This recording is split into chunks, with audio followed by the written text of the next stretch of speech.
നിലമ്പൂരിലെ ദയനീയ തോൽവിക്ക് ശേഷം ക്ഷേമ പെൻഷൻ 2000 രൂപയാക്കാൻ പിണറായി വിജയൻ ഒരുങ്ങുന്നു.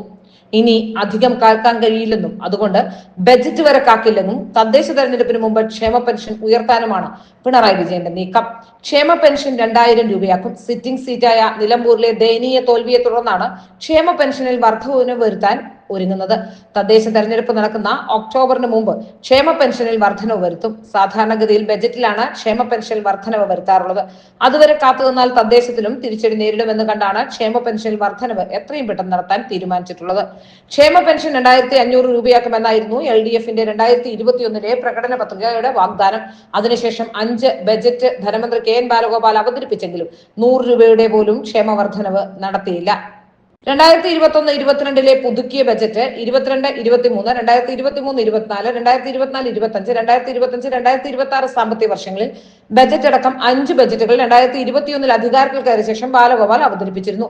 ഓരോ ബജറ്റിലും 100 രൂപ വീതമെങ്കിലും വർദ്ധിപ്പിച്ചിരുന്നെങ്കിൽ 500 രൂപ ക്ഷേമ പെൻഷനിൽ വർധനമുണ്ടാകുമായിരുന്നു. 1600 രൂപ ക്ഷേമ പെൻഷൻ എന്ന് 2100 ആയെങ്കിലും ഉയർന്നേനും. എന്നാൽ അതുണ്ടായില്ല. 2020-21 അതേ ക്ഷേമ പെൻഷൻ തുകയായ 1600 രൂപയാണ് 2025-26 ക്ഷേമ പെൻഷൻകാർക്ക് ലഭിക്കുന്നത്. അത് കൃത്യമായി കൊടുക്കുന്നുമില്ല.